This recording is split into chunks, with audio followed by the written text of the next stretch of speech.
পোনপ্ৰথমে আপোনালোক সকলোকে মোৰ চেনেললৈ স্বাগতম জনাইছোঁ। আজি মই আপোনালোকৰ মাজলৈ পুৰণা মাটিচাকিৰ পৰা কেনেদৰে আমি সজোৱা বস্তু বনাব পাৰোঁ তাৰ এটা আইডিয়া লৈ আহিছোঁ। আশা কৰোঁ ভিডিঅ'টো চাই আপোনালোকে ভাল পাব। তেনেহ'লে বেছি দেৰি নকৰি আহকচোন ভিডিঅ'টোৰ মাজলৈ আগবাঢ়োঁ। ইয়াৰ কাৰণে মই এটা পুৰণা ডাঙৰ মাটিচাকি লৈছোঁ আৰু মই ব্যৱহাৰ কৰিম মল্ডেড ক্লে। মল্ডেড ক্লে দুটা ভাগ থাকে, সেই দুটা ভাগ মই খুব ভালদৰে সমপৰিমাণত মিলাই লৈ পেলাই এটা আটাৰ নিচিনা এটা সৰু লাডু বনাই লওঁ। মিহলি কৰি লোৱা মল্ডেড ক্লেখিনিৰ পৰা মই এটা সৰু টুকুৰা লৈছোঁ আৰু ভিডিঅ'ত দেখাৰ দৰে এনেকৈ পকাই পকাই ৰছীৰ নিচিনা বনাই লওঁ। মল্ডেড ক্লেৰ পৰা বনোৱা এই ৰছীডাল মাটিচাকিটো উল্টাই লৈ ভিডিঅ'ত দেখাৰ দৰে এনেকৈ মই আঠা লগাই পেলাই দিম। তাৰ কাৰণে মই ফেভিকল আঠা ব্যৱহাৰ কৰিছোঁ। অলপ পাতল ৰছী নিচিনা বনাই লৈ মই এনেকৈ ভিডিঅ'ত দেখাৰ দৰে এটা মাটিচাকিটোৰ ওপৰত এটা ডিজাইন বনাই দিছোঁ।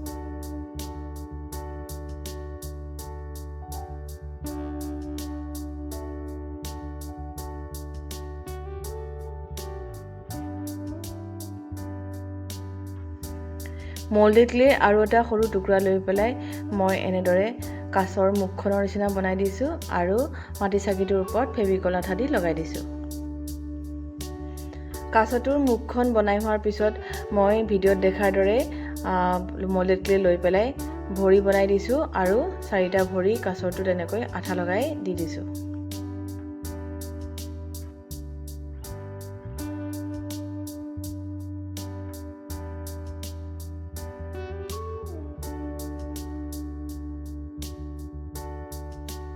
সৰুকৈ কাঁচটোৰ নেচ এডালো বনাই দিছোঁ। কম্পাছ এডালৰ সহায়ত কাঁচটোৰ চকু দুটাও বনাই দিছোঁ।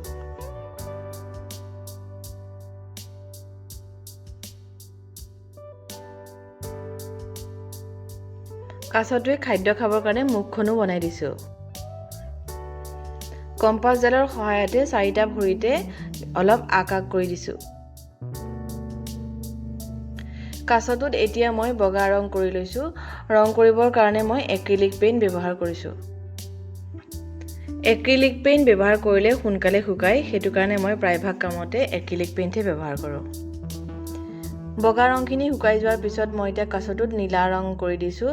কাঁচ যদিও নীলা ৰঙৰ নাথাকে, মই নীলা ৰঙেই কৰিলোঁ। আপোনালোকে ক'লা বা ব্ৰাউন কালাৰ বা সেউজীয়া ৰং কৰিব পাৰে।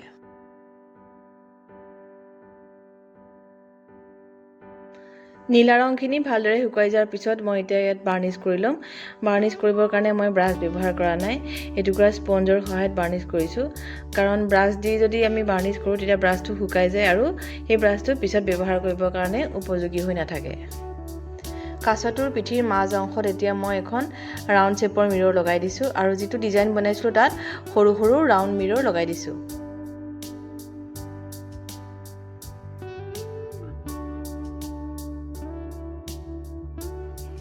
ডাঙৰ ৰাউণ্ড মিৰৰখনৰ ছাইডত মই কিছুমান পাতৰ আকৃতিৰ মিৰৰ আঠা লগাই দিছোঁ।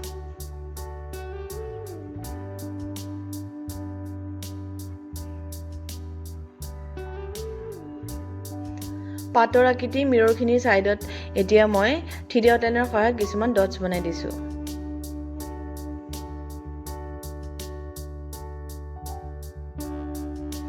কাঁচটোৰ পিঠিত যিটো ডিজাইন বনাইছিলোঁ তাৰ কাষে কাষে এতিয়া মই 3D আউটলাইনৰ সহায়ত কিছুমান ডট বনাই দিছোঁ।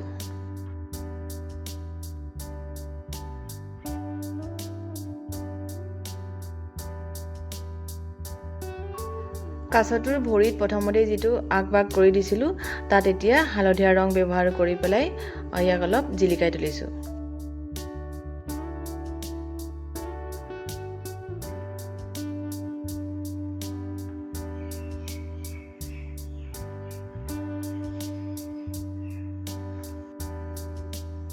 কাঁচটোৰ ডিঙিটোতো কিছুমান ডট ডট বনাই দিছোঁ।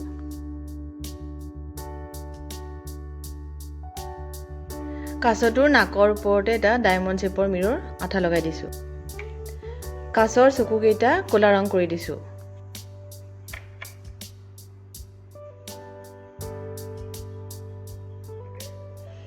কাঁচটোৰ পিঠিখনতে পিংক কালাৰৰ এটা চাৰ্কুল আঁকি দিছোঁ। 2টা ভৰিৰ মাজতে ৰাউণ্ড শ্বেপৰ মিৰৰ আঠা লগাই দিছোঁ।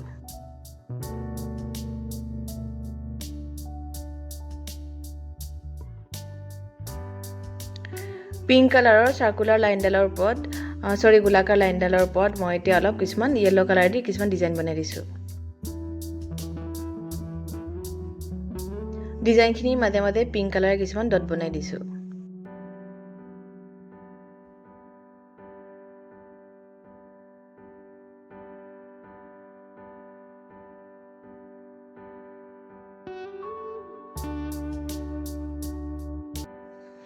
মোৰ কাছটো বনোৱাটো হৈ গ'ল। আশা কৰোঁ আপোনালোকে ভিডিঅ'টো চাই ভাল পালে, আৰু যদিহে ভাল পালে তেনেহ'লে ভিডিঅ'টো লাইক কৰিব আৰু কমেণ্ট কৰিব, আৰু মোৰ ভিডিঅ'টো অনুগ্ৰহ কৰি ছাবস্ক্ৰাইব কৰি দিব। তেনেহ'লে সকলোকে পুনৰ নমস্কাৰ জনাই আজিলৈ সামৰিছোঁ।